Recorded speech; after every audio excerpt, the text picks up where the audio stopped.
what would it matter if a mathematics professor didn't really fully agree with our statement on the inerrancy of Scripture? Because after all, they're not going to teach these students biblical truths.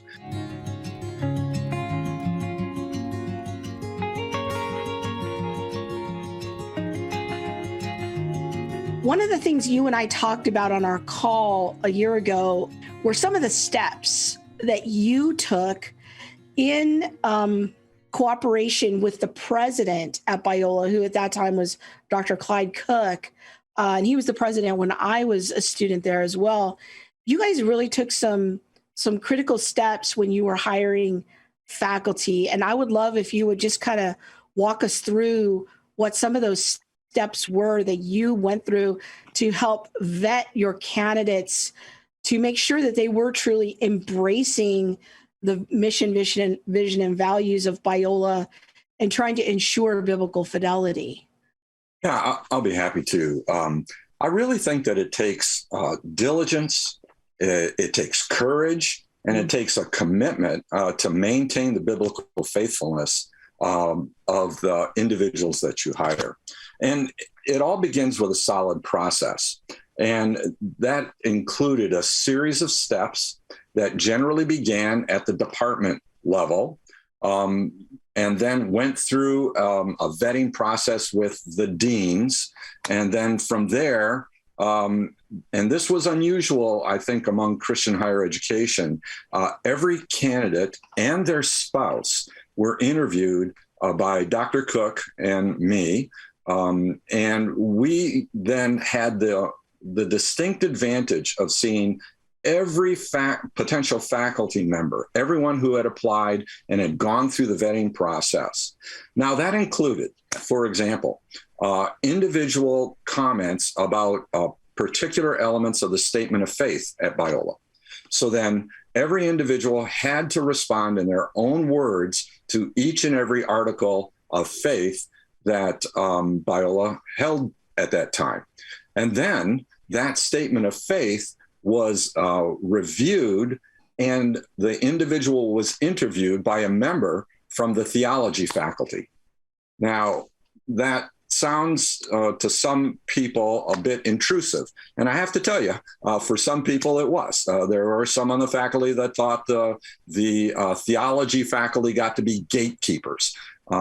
But in reality, as I saw it, those theology faculty were responsible in ways that I could not. I do not have a theology degree, and therefore they had a better knowledge of each of the responses that the person gave and were able to interview them and to identify and clarify if there were any issues.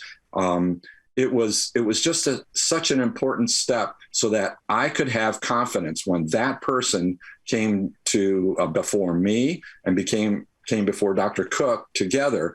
We had confidence that their theological position had to have been in line and consonant with Biola's position. I want to make a quick comment about that because I actually went through that process in 1997 when I was an adjunct at Biola. And so I'm going to try to dig up, and if I can find it, I'm going to have Bob put a picture of it on the video here, but I still have my application, and I want people to really understand what people went through in doing that and what you're describing, because the Biola Statement of Faith, I think one of the great advantages to Biola, now I've been very public in some of my concerns, but I've also been very public and consistent that I think one of Biola's legacy pieces that is very sound is their statement of faith. And they haven't touched it in over 100 years. And so it's robust, it's detailed. I appreciate that clarity. And so what you had to do was do a line by line analysis of Biola's statement of faith. Write out each line in your own words. What is your understanding of this, along with scripture references? So you had to be able to do your own kind of theological digging to put those scripture references there, line by line. And like I said, it is robust. It is long. This is not a 5-line statement of faith. So that took me some time to work through that. And then there was an evaluator on your end that would look through all of those things. And then you also had to write an essay about anything that you took exception with, anything that you didn't have personal beliefs that were consistent with that. So to me, that was a big step. And I like what you said is the word process. This isn't some willy-nilly thing. This was across the board. Everybody had to do this as part of their application process. Yes, and we would often get some concerns from some folks about, like, what would it matter if a mathematics professor didn't really fully agree with our statement on the inerrancy of Scripture? Because after all, they're not going to teach these students biblical truths.